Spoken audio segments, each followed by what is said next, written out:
हम लोग सॉल्यूशन पढ़ रहे थे। सॉल्यूशन हम लोग देखे हैं सॉल्यूशन क्या है, सॉल्यूशन का टाइप्स क्या है, सॉल्यूशन का कंपोनेंट्स क्या है, सॉल्यूशन में concentration, methods of expression of concentration. फिर देखे हम लोग सॉल्युबिलिटी को इफेक्ट करने वाले factors, Henry's law, Raoult's law. और उसके बाद हम लोग देखने जा रहे हैं types of solution, ideal and non ideal solution. उसमें अभी देखेंगे हम लोग ideal solution through NCERT book. Ideal non ideal solution के लिए भी वीडियो बना हुआ है। शुरू से सॉल्यूशन का लेकर अभी तक सारा वीडियो देख लीजिए, इसको भी समझ में आएगा। और बुक पढ़िए, बुक पढ़ते रहने से बेहतर कंसेप्ट बनता है। बुक पढ़ने में समझ में आ गया, इसकी मतलब पढ़ाई सही चल रही है। और बुक पढ़ते हुए तब नोट्स बनाइए। तो बुक पढ़ने में मदद करने के लिए हम लोग अभी पढ़ते हैं ideal solution through NCERT book. NCERT book में हम लोग देखे हैं कि liquid solution can be classified into ideal and non-ideal solutions on the basis of Raoult's law। Raoult's law के बेसिस पर सॉल्यूशन को दो भाग में क्लासीफाई कर सकते हैं, ideal solution and non ideal solution. इससे पहले हम लोग क्लासिफिकेशन किए हैं, तो क्लासिफिकेशन में देखे हैं on the basis of number of components, तो बाइनरी और पोलिनरी मिला था। उसके बाद हम लोग देखे हैं on the basis of number of amount of solute, तो सैचुरेटेड, अनसैचुरेटेड, सुपर सैचुरेटेड मिला था।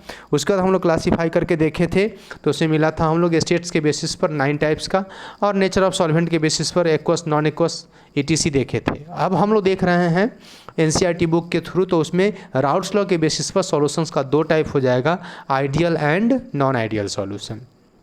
अभी आइडियल सॉल्यूशन देखते हैं, नेक्स्ट वीडियो में नॉन आइडियल सॉल्यूशन देखेंगे। सारा वीडियो बार बार देखिए, पॉज करके देखिए, नोट्स बनाइए, बेहतर कंसेप्ट बनेगा।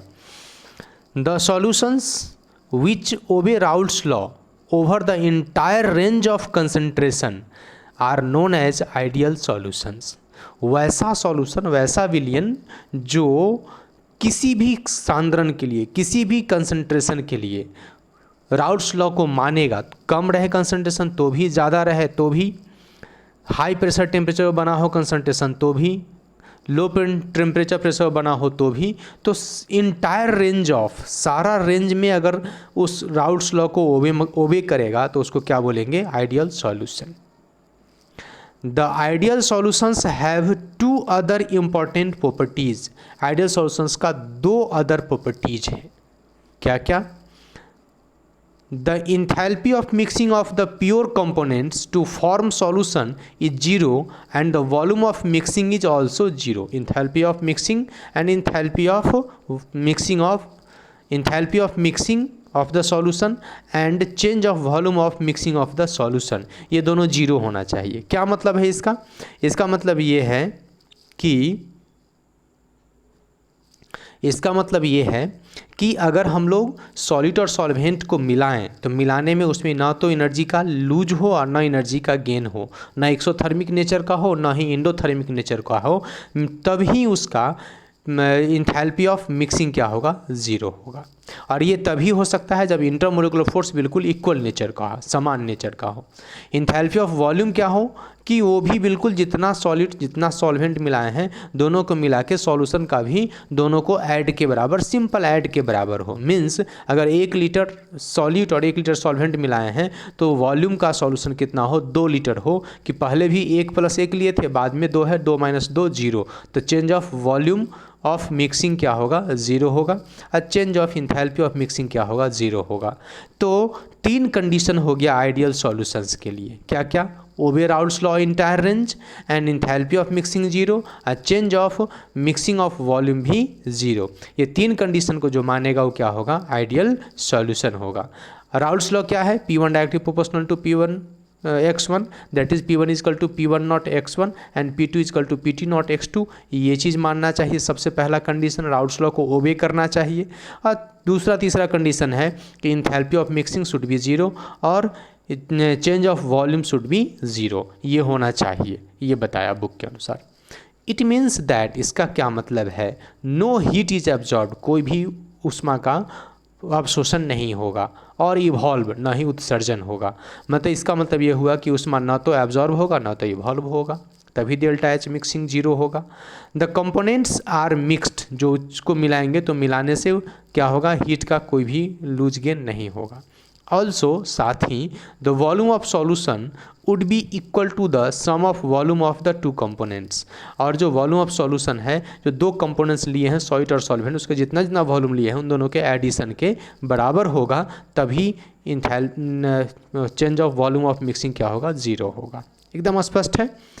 कुछ शब्द में पूरा पूरा पढ़ाता है ये बुक, इसलिए बुक पढ़ना एकदम जरूरी है। At molecular level, ideal behavior of the solutions can be explained by considering two components A and B। A और B दो components लेकर के इसको एक्सप्लेन करने की कोशिश किया जा रहा है।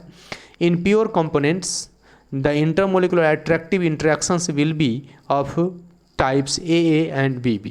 इसका क्या मतलब हो गया? इसका मतलब ये हो गया कि अगर सिर्फ सॉलिड लिए हैं और सॉलिड अगर A है तो सॉलिड में केवल एक ही टाइप का इंटरमोलिकुलर फोर्स लगेगा, वो A और A के बीच लगने वाला होगा, तो AA के बीच लगने वाला। सॉल्वेंट अगर B लिए हैं तो उसमें क्या होगा, इंटरमोलिकुलर फोर्स लगने जो लगेगा B और B मॉलिक्यूल्स के बीच लगेगा। Whereas in the binary solution, in addition to these two interactions, binary solution में इन दोनों के अलावा, मतलब सॉल्यूशन में AA और BB तो लगेगा ही, लेकिन इसके अलावा भी एक अलग टाइप का लगेगा, और वो क्या होगा, AB टाइप इंट्रैक्शंस। एक AB टाइप इंट्रैक्शंस भी लगेगा, we also be present. Means solution में तीन टाइप का इंट्रैक्शन होता है, AA, AB और BB। ठीक है, तो इस तरह से क्या हो गया कि हमारे पास तीन टाइप का इंट्रैक्शन सॉल्यूशन में रहेगा, AA, BB और AB टाइप। AB टाइप वाला अगर AA और BB के इक्वल होगा तो आइडियल सॉल्यूशन होगा, कम और ज़्यादा होगा तो नॉन आइडियल सॉल्यूशन होगा।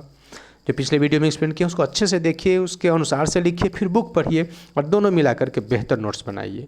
AB type is also present if the intermolecular attraction forces between AA and BB are nearly equal to those of AB। मतलब सॉलिड सॉल्वेंट के बीच जो नया फोर्स लगा है वो पहले जो लग रहा था सॉलिड के बीच में, AA के बीच में, और B सॉल्वेंट के बीच में, दोनों नियरली इक्वल है। This leads to the formation of ideal solution, तभी आइडियल सॉल्यूशन बनेगा। A perfectly ideal solution is rare but some solutions are nearly ideal in behaviour. Perfectly ideal solutions लगभग असंभव है, लेकिन कुछ एग्जांपल्स हैं। क्या हैं? Solutions of n-hexane and n-heptane. Normal hexane और नॉर्मल हेप्टेन का जो मिक्सचर होगा, सॉल्यूशन होगा, वो आइडियल सॉल्यूशन होगा। ब्रोमोइथेन एंड क्लोरोइथेन, ब्रोमोइथेन और क्लोरोइथेन का जो सॉल्यूशन होगा आइडियल होगा। बेंजीन एंड टॉल्यून, बेंजीन और टॉल्यून के बीच जो इंटरमोलिकुलर फोर्स लगेगा वो लगभग बराबर होगा, इसलिए बेंजीन टॉल्यून का सॉल्यूशंस भी क्या होगा, लगभग आइडियल होगा। ETC fall in this category. तो ये सब एग्जाम्पल किसका है, आइडियल सॉल्यूशन का। तो ये तीन एग्जाम्पल ध्यान में रखिएगा। और आइडियल सॉल्यूशंस का नेट रिजल्ट क्या हो गया कि अगर इंटरमोलिकुलर फोर्स जो लग रहा है वो लगभग बराबर होगा तो इंथैल्पी ऑफ मिक्सिंग भी जीरो होगा, इंथैल्पी ऑफ वॉल्यूम भी जीरो होगा, है ना। और वो राउल्ट्स लॉ को भी मानेगा, means P1 equal to P1 nought X1 होगा, P2 equal to P2 nought X2 होगा। और डेल्टा मिक्स H मतलब इंथैल्पी ऑफ मिक्सिंग जीरो होगा, डेल्टा मिक्स भी means change of volume of mixing zero होगा। और ये राउल्ट्स लॉ के ग्राफ को भी पूरा ओबे करेगा, मीन्स दोनों के एडिशन के बराबर होगा। ठीक है, तो पढ़िए बढ़िए, टेक केयर।